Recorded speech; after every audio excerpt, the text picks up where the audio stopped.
Hello SSC 26 batch.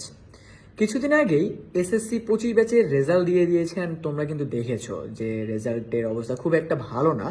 So তুমি যদি চাও তোমার রেজাল্টটা যেন ভালো হয় এবং প্রিপারেশন এখন থেকেই স্টার্ট করতে, আই গেস অনেকে স্টার্ট করে দিছো, তাদের জন্য অনেক বড় একটা হেল্পফুল জায়গা হবে previous year question analysis and previous ইয়ারের মডেল টেস্টগুলো দিতে থাকা।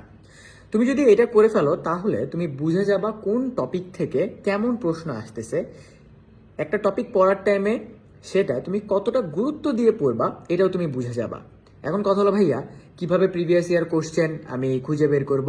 খুবই ইজি। বাজারে অনেক ধরনের বই আছে যেখানে প্রিভিয়াস ইয়ার কোশ্চেন সহ আদার্স বিভিন্ন ধরনের ম্যাটেরিয়াল যেগুলো তোমাকে কোশ্চেন কেমন আসে এগুলো বুঝতে সাহায্য করবে, সেগুলোকে কালেক্ট করে ফেলতে হবে। অ্যান্ড এগুলোকে কালেক্ট করে ফেললে আমরা পরবর্তীতে তোমাদের জন্য যে এসএমপি কোর্স আনবো সেই কোর্সে পড়াটা তোমাদের জন্য ইজিয়ার হয়ে যাবে।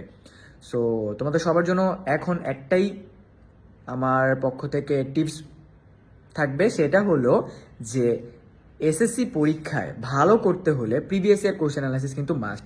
তাই এখন থেকেই একদম আর্লি বেসিসে প্রতিদিন প্রিভিয়াস ইয়ার কোশ্চেন অ্যানালাইসিস করতে থাকো, তোমার প্রস্তুতিকে অন্যদের থেকে এক ধাপ এগিয়ে রাখো।